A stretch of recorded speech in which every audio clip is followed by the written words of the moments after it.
Assalamualaikum warahmatullahi wabarakatuh. Perkenalkan, nama saya Aldira Sipa Farliani. Saya dari Fakultas Manajemen kelas A417, mata kuliah Manajemen Keuangan 1. Di sini saya akan menjelaskan tentang laporan laba rugi. Apa sih yang dimaksud dengan laporan laba rugi? Jadi, laporan laba rugi itu adalah laporan finansial perusahaan yang dibuat oleh bidang keuangan tertentu. Isi dari laporan ini adalah data-data pendapatan sekaligus beban yang ditanggung oleh perusahaan. Dengan adanya laporan keuangan ini, pihak atasan bisa mengetahui kondisi finansial perusahaan yang terkini, sehingga laporan tersebut bisa dijadikan sebagai dasar evaluasi untuk langkah kebijakan selanjutnya. Selanjutnya, sini ada fungsi laporan laba rugi. Yang pertama yaitu adalah sebagai dasar untuk evaluasi keuangan, yaitu jika keuangan perusahaan tersebut dicatat lengkap dengan transaksi tertentu, atasan bisa mengetahui secara jelas asal-usul munculnya data finansial tersebut, sehingga bisa dilakukan perhitungan lebih menyeluruh ketika evaluasi nanti. Yang kedua yaitu untuk mengetahui perkembangan perusahaan. Untuk mengetahui perkembangan perusahaan, atasan harus tahu data-data laba rugi perusahaan. Maka dari itu, dibuatlah laporan laba rugi yang bisa dijadikan tolak ukur perkembangan atau sebaliknya. Yang ketiga yaitu untuk mengatur langkah kebijakan atasan. Nah, fungsi yang ketiga dari laporan laba rugi adalah untuk mengatur langkah kebijakan atas terkait dengan pembiayaan. Jika di dalam laporan tersebut kerugian terbanyak akibat alat produksi yang tidak bekerja, maka di tahun berikutnya bisa diganti dengan aplikasi yang lebih menguntungkan. Selanjutnya itu ada keterbatasan laporan laba rugi. Yang pertama yaitu pos-pos yang tidak dapat diukur secara akurat tidak dilaporkan dalam laporan laba rugi. Yang kedua yaitu angka-angka laba dipengaruhi oleh metode akuntansi yang digunakan.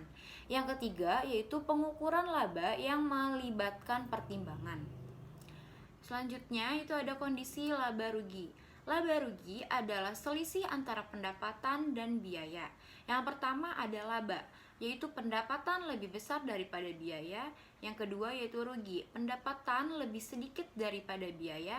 Yang ketiga yaitu impas atau break even point, yaitu pendapatan sama dengan biaya. Lanjut, kualitas laba. Praktik pengelolaan laba atau earnings management yaitu perencanaan waktu pendapatan, beban, keuntungan, dan kerugian untuk mengurangi gejolak laba yang menurunkan kualitas laba karena mengurangi manfaat untuk peramalan laba dan arus kas masa depan. Selanjutnya yaitu ada unsur-unsur laporan laba rugi. Yang pertama pendapatan, yaitu arus masuk aktiva dari operasi utama perusahaan. Yang kedua yaitu ada beban, arus keluar aktiva dari aktivitas operasi utama perusahaan. Yang ketiga itu ada keuntungan, kenaikan ekuitas dari transaksi sampingan kecuali dari investasi pemilik. Yang keempat yaitu ada kerugian, penurunan ekuitas dari transaksi sampingan kecuali dari distribusi kepada pemilik. Selanjutnya ada jenis laba rugi. Yang pertama ada laba rugi operasional, yaitu selisih antara pendapatan operasional dan biaya operasional. Yang kedua yaitu laba rugi non operasional, selisih antara pendapatan operasional dan biaya non operasional. Yang ketiga ada laba rugi bersih, yaitu selisih keseluruhan antara pendapatan dan biaya. Next ada jenis laporan laba rugi. Yang pertama yaitu ada laba rugi single step dan laporan laba rugi multiple step. Yang pertama yaitu ada laporan laba rugi single step.